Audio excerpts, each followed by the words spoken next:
Today we will look at Numbers 11. For a quick background, the book of Numbers picks up the story of Israelites' journey from Egypt to the Promised Land. And in comparison to Exodus records the Israelites' departure from Egypt.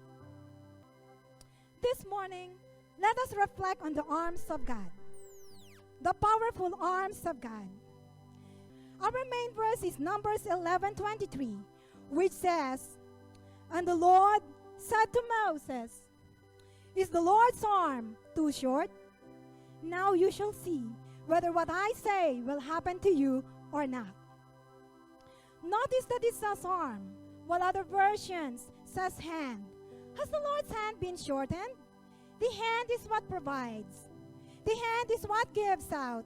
The hand is what demonstrates ability to sustain. Moses was confronted with a big people problem when the Israelites he was leading to the Promised Land all of a sudden demanded for meat to eat while in the desert. There are 3 points that I would like to focus on today from Numbers 11. Point number 1, God is not pleased with the complainers and the fault finders.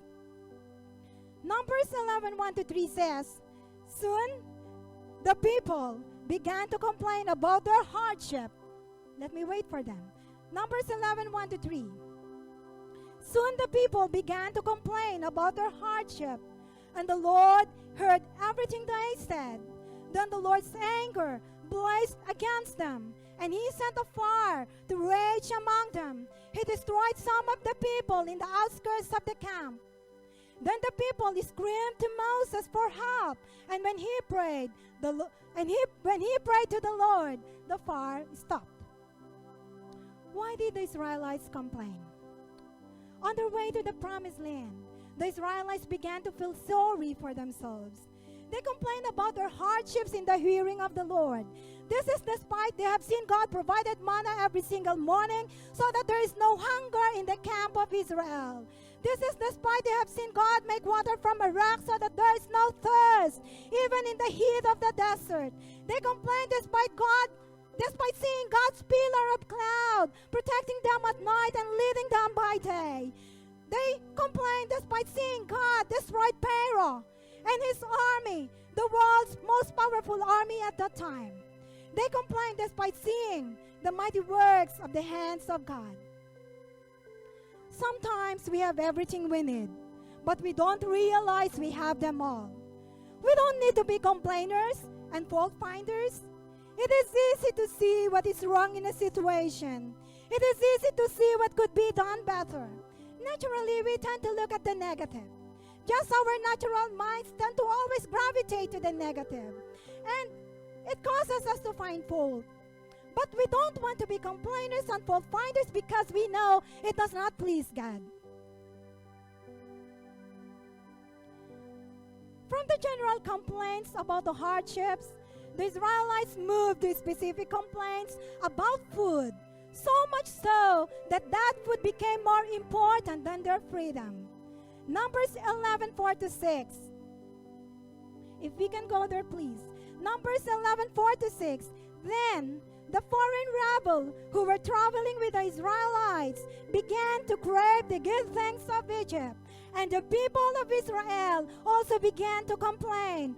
'Oh, for some meat,' they exclaimed. 'We remember the fish we used to eat for free in Egypt, and we had all the cucumbers, melons, leeks, onions, and garlic we wanted.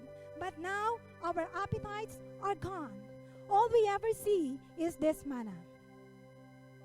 That makes it sound like there was a regular home buffet in Egypt. They were just done with their complaint that angered the Lord and caused God to send fire that consumed portions of their tent, causing some of them to die. And here again they complain. You know, there is a problem when you go back to doing the same thing that brought judgment into your life in the first place. It means that the lesson was not learned. How did the complaining reoccur? The foreign rabble among them yielded to intense craving. Who were these foreign rabble? Yes, they were the aliens. They were the non-Israelites that came out of Egypt. In that journey to Promised Land, there were some non-Israelites who went out with them. Exodus 12:38 says, Exodus 12:38, many other people went up with them, and also large droves of livestock, both flocks and herds. So they had foreign rebels among them, who came along for the blessings, but wanted no part of the hardship of the journey. They were mixed multitudes. Perhaps some were Egyptians, or some were slaves from other places. So why did they join the Israelites in moving out of Egypt? Probably they saw that this great God of Israel defeated every one of their gods. They witnessed the 10 plagues that God brought upon Egypt through the hand of Moses. They witnessed how every one of their Egyptian god was defeated by the God of Israel. They must have realized that the God of Israel is the great God over all the earth. They must have said, that's the God I choose. That's the God I want to follow. And so they joined the Israelites. They left Egypt along with them. So these aliens joined the Israelites upon seeing the mighty arm of God. But the problem, these aliens did not have the same relationship with God. And they were led by their desires, their cravings. They want meat. They were the first to crave for meat. And it caused them big problem because they influenced everyone else. They dragged the people of God to complain. Their influence was very strong despite their minority in number. They were so much lesser than the Israelites. The Israelites were so much greater in number compared to these foreign rebels. But none of the Israelites silenced the foreign rebels. None of them attempted to silence them. Now is never good when those with bad attitudes influence the others. This tells us to be careful who it is that we listen to, especially being on guard against a complaining spirit in others, and especially from those who have no relationship with God. We also complain, right? Why do we complain? Firstly, we complain because we think that we deserve a better treatment than what we are getting. And we think of all the people, we are the last ones that should be put up with any inconvenience. And we think that we are far too important to get this inconvenience. We don't think consciously about it. But isn't it? That's really what's in the bottom of it. Secondly, we complain because we attempt to change a situation. What we don't realize, there are better ways of changing a situation, not by complaining, not by finding fault. We make the situation worse. But we can all have these thoughts of how we could do things better. But we've got to learn. We don't have to give life to these thoughts. When we give life to the negative thoughts, we create a more negative environment. We not only pollute ourselves with this negative environment, but we pollute other people. We cause them to begin to think negative thoughts. It can spread if we are not careful. And this was exactly what happened to the Israelites. The complaining spread all throughout the camp. I came to know about this study and I thought this is interesting to share. These researchers were talking about the brain and the effects on the brain when we complain. It says when we complain, we literally rewire our brain to complain. Our brain wants to take the path of least resistance. It wants to take the path of easy way out. So it wants to repeat a pattern. So when you complain, you learn to complain more. You are wiring in the negative path. So what the researchers are saying is, we're training our own brain to complain. God brought the Israelites out of Egypt because they were in captivity for many years, over 400 years, and they were complaining about it. Exodus 3:7-9 says, the Lord heard them crying because of their slave drivers. They were crying out to God, and God says, I heard their cry. The cry of the Israelites has reached me. So in the first place, it was their idea to get out of captivity. And in response, God said, enough is enough. I am taking my people out. I'm taking you somewhere. I'm getting you out there. I'm taking you to a land which is rich with milk and honey. And God rescued them from the barbaric hand of Pharaoh. Why were the Israelites unhappy when they were in Egypt? Exodus 1:10-14 says, Exodus 1:10-14. The Egyptians, this is the reasons why the Israelites were unhappy when they were in Egypt, and they were crying out to God, Lord, help us. We don't want to be here. So this is the reason why they want to get out of Egypt. The Egyptians deal shrewdly with them. They put the slave masters over the Israelites to oppress them with forced labor. The Egyptians made their lives bitter with harsh labor and with all kinds of work in the field. The Egyptians were ruthless to them. So they were unhappy because they were oppressed. They were mistreated. If you have been mistreated, sometimes you come out with a victim mentality. And God wanted to reverse that victim mentality in them. So you know what God had the Egyptians do? You know what God had the Pharaoh and his people do? God had them poured out wealth on the Israelites. Exodus 11:2-3. May I request please Exodus 11:2-3. This is what it says.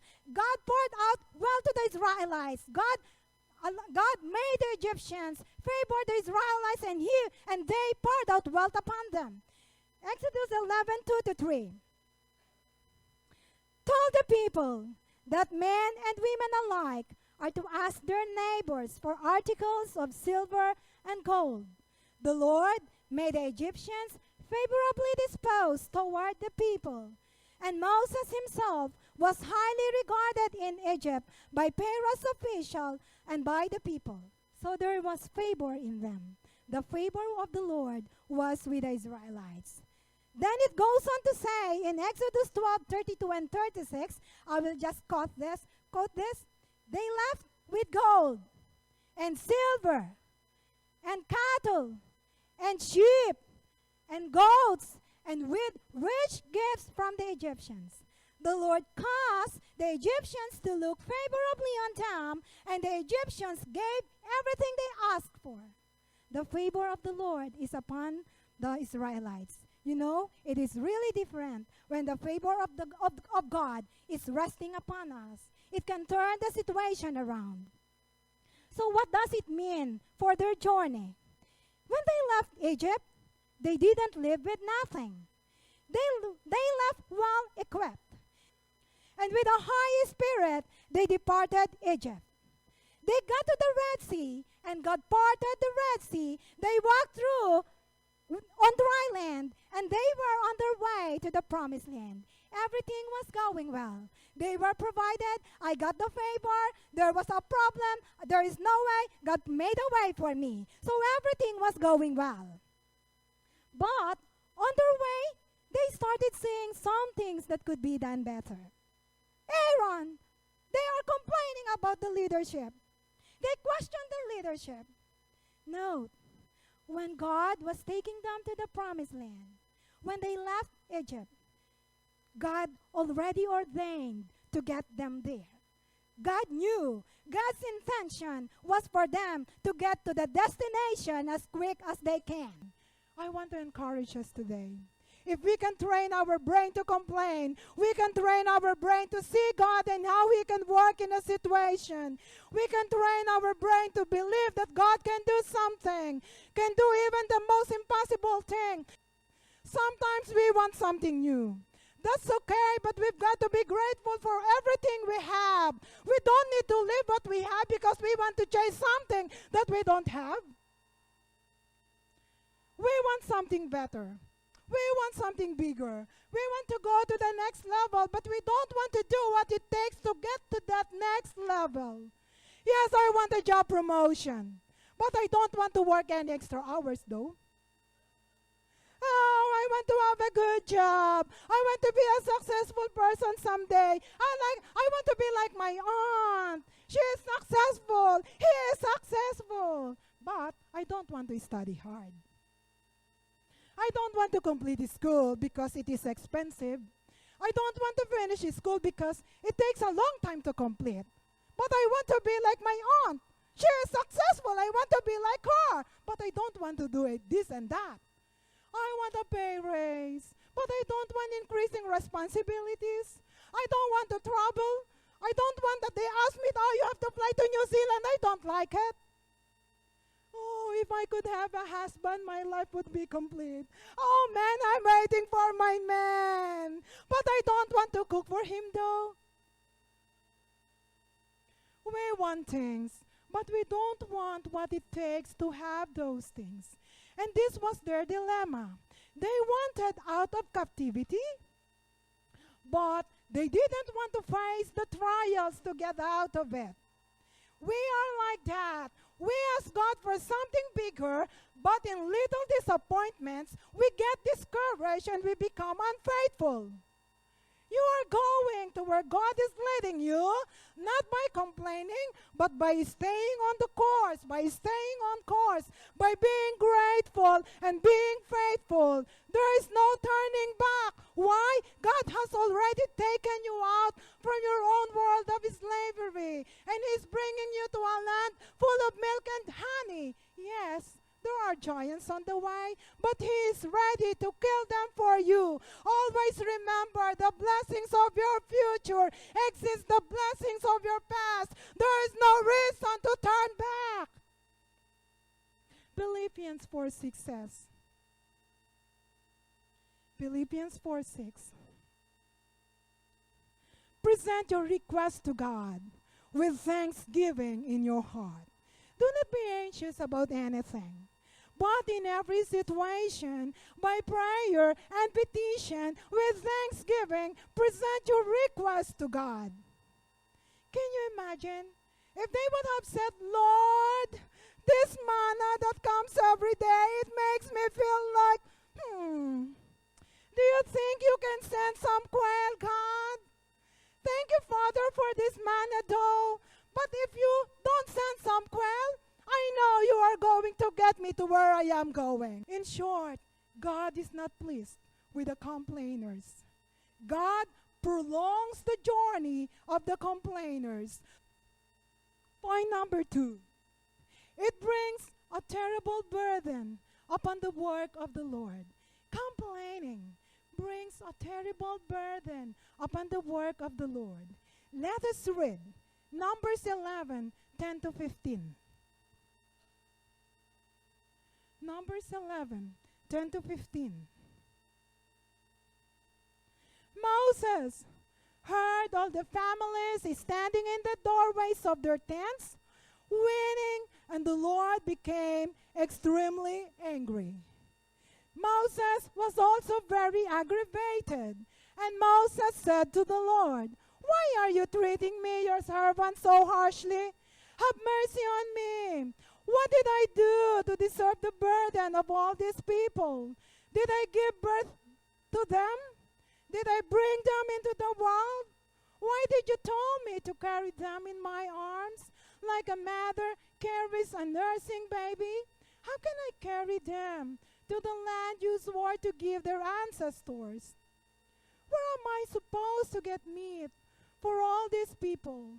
They keep whining to me, saying, give us meat to eat. I can carry all these people by myself. The load is far too heavy.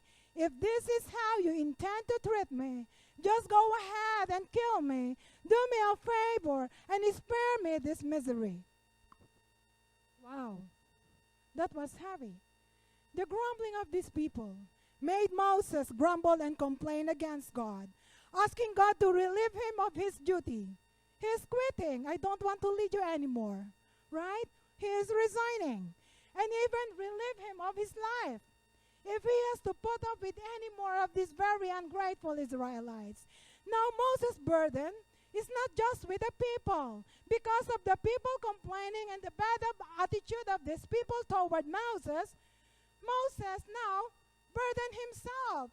His burden is now with himself. And Moses began to get his eyes off of God and to look only at himself and his frail abilities. Moses was deeply troubled, and he was grieved when the people criticized both him and God. Do we criticize our leaders?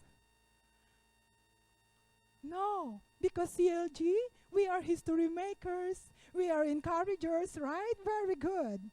By the way, who was Moses as a man? Moses was a very humble man. Numbers 12:3. If we jump there, who was Moses as a man? Moses was a very humble man, more humble than anyone else on the face of the earth. Wow, the most humble man in the Bible, Moses, and even on the face of the earth. That's what Numbers 12:3 says. Not only that he was humble, he is also special. Why? Because God appointed him to lead these millions of people, millions of Israelites to get out of the promised land. God appointed him. God had chosen him. So Moses is a special man of God. But he fell down by the load he was bearing. You know, it is hard when you tried your best, and then you had given your all, and only for someone to come along and then find fault. It is hard. We don't want that. Every leaders would know that, and we are disappointed with it. We are sad with it, and sometimes that will make us like, surrender. I don't like them anymore. I don't want to lead. It's better for me to sleep. Then I don't have problem. Right? We can relate to that. It crushes Moses' spirit. The attitudes of the people he was leading crushes his spirit, and then it depresses him so much. Moses have seen the work of God. Moses know that nothing is impossible with God. Moses have seen all the miracles, and in fact, he was instrumental in the performance of those miracles. They were not strange to Moses. He is very well experienced and acquainted with the miracles of God. He knows that God is loving. He knows that God is good. He knows that God will provide. But see what happened to him, to this special appointed man of God. The complaining of the people felt him down. Ephesians 4:29 says, "Do not let any unwholesome talk come out of your mouths, but only what is helpful for building others up according to their needs, that it may benefit those who listen." See, it starts with us. We can be the builders, people builders. We can be the one to turn things around. We don't have to go with the flow, but instead, we can swim upstream. Why? Because we have God on the inside of us. Not only we can build people with words, we can find the best in people, and we can bring the best in them. There are potential in people, but we could only see the potential, we could only see the best, and we could only bring the best in them if we are serious about it. We have to do it, right? Another thing, we've got to learn to extend grace to one another. Give each other great grace. And you have to use your words to do it. How? Be encouragers. Your words are rich. Encourage your leaders. Encourage your pastors. Encourage one another. And when we do that, you know what happens? We create an atmosphere of love. We create an atmosphere that is pleasing to God. And when we do that, we make the work of the Lord light and not burdensome to anyone else. Also, when we do that, we literally trample down the enemy under our feet. We silence the enemy. That's how we silence the enemy. We seal every entry point of the enemy because we sow seeds of love by encouraging one another. Last point, it provokes God to discipline the grumblers. Complaining provokes God to discipline the grumblers. And that is in Numbers 11:18-20 and the following verses.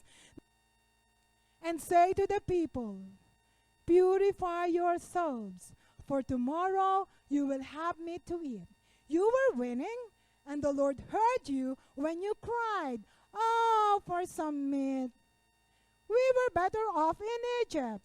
Now the Lord will give you meat, and you will have to eat it, and it won't be for just a day, or 2, or 5, or 10, or even 20. You will eat it for a whole month, until you gag and are sick of it. For you have rejected the Lord who is here among you, and you have went to him saying, why did we ever leave Egypt? But Moses responded to the Lord, there are 600,000 foot soldiers here with me. And yet you say, I will give them meat for a whole month. Even if we butchered all our flocks and herds, would that satisfy them? Even if we caught all the fish in the sea, would that be enough? Then, our main verse, then the Lord said to Moses, has my arm lost its power? Is the Lord's arm too short? Now you will see whether or not my word comes true. God confronted the people problem. He would give them meat because they asked for it. In fact, he would give them so much meat that it will be the only thing that they will eat for the next month. There is nothing in the menu except meat for the whole month until it comes out of their nostrils and then they loathe it. It is the same with us. Do we see sometimes ourselves in an impossible situation where God has spoken to us, where God had told us, I have solution for you, but you are questioning that solution because you know it is almost impossible? In the midst of those situations, those are the perfect situation for God to show up. You can copy Moses. In the midst of the impossibilities, you know what Moses did? He remained faithful. He remained obedient to God. And then he took that opportunity to have one-on-one conversation with God. Let us see what happened there. Numbers 11:31 to 34. Now the Lord sent a wind that brought quail from the sea, and let them fall all around the camp. 4 miles in every direction, there were quail flying about 3 feet above the ground. So the people went out and caught quail all that day and throughout the night, and all the next day too. So, 2 days. No one gathered less than 50 bushels.